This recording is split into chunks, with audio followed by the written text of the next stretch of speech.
లక్ష్మి వంటలు. ఈరోజు ఎగ్ టమాటా కర్రీ ఎలా చేయాలో చూపిస్తాను. ముందుగా ఆయిల్ పోసుకోవాలి, ఒక 4 టేబుల్ స్పూన్లు.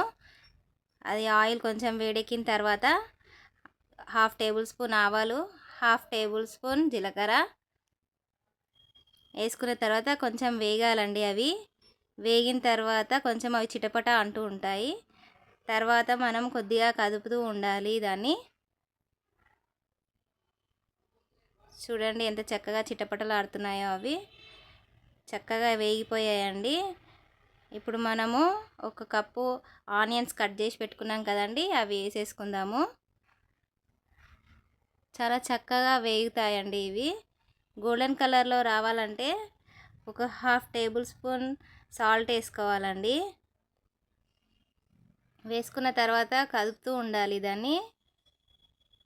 ఉల్లిగడ్డలు గోల్డెన్ కలర్లో వచ్చే వరకు మనం కలుపుతూ ఉండాలి. ఒక 5 మినిట్స్ కలిపిన తర్వాత 1 టేబుల్ స్పూన్ మనము అల్లం వెల్లిగడ్డ పేస్ట్ వేసుకుందాము.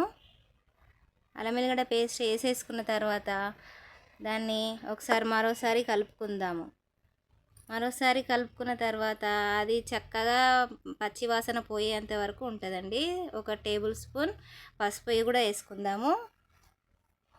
పసుపు చక్కగా వేసుకున్న తర్వాత కలర్ చాలా చక్కగా కనిపిస్తుందండి. చూడండి ఎంత చక్కగా కనిపిస్తుందో. ఇప్పుడు మనము కట్ చేసుకొని పెట్టుకున్న టమాటా ముక్కలన్నీ వేసేసుకుందాము. ఈ టమాటా ముక్కలు వేసేసిన తర్వాత ఒక గరిటె పెట్టి కలుపుతూ ఉండాలండి. అవి మగ్గేంత వరకు కలుపుతూ ఉండాలి.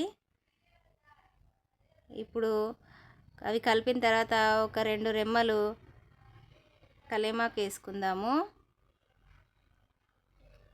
2 రెమ్మలు కలేమాకు వేసుకున్నాం కదండి, చాలా టేస్టీగా అవుతుందండి. కలుపుతూ ఉండాలి, లేకపోతే అడుగంటుతుంది. ఇప్పుడు మనము ఒక 2 టేబుల్ స్పూన్ కారపొడి వేసుకుందాము.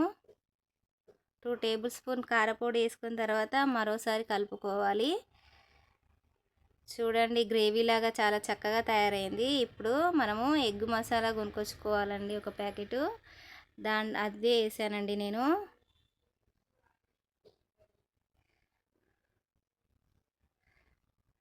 చూడండి చక్కగా కలుపుతున్నాను. ఒక 2 గ్లాసెస్ వాటర్ కూడా వేసేసుకుందాము. ఈ టమాటా ఎగ్ కర్రీకి చాలా చక్కగా వస్తుందండి. ఇప్పుడు మూత పెట్టుకుందాము. మూత తీసి ఒకసారి అది మరుగుతూ ఉంది కదండి, మరోసారి కలుపుకుందాము. ఇది కలిపేసిన తర్వాత మనము స్టవ్ సిమ్లో పెట్టుకోవాలండి. స్టవ్ సిమ్లో పెట్టుకొని మనం 7 ఎగ్స్ తీసుకున్నానండి నేను. ఒక్కొక్కటి పగలగొడుతూ అందులో వేయాలండి. మర్చిపోకండి, స్టవ్ ఎప్పుడు కానీ సిమ్లో పెట్టుకొని మనము ఎగ్ పగలగొట్టి అందులో వేయాలి, లేకపోతే విచ్చుకపోతాయండి. సిమ్లో అవన్నీ పగలగొట్టిన తర్వాత మనం చూడండి చక్కగా అన్నీ పగలగొట్టుకున్నాను నేను.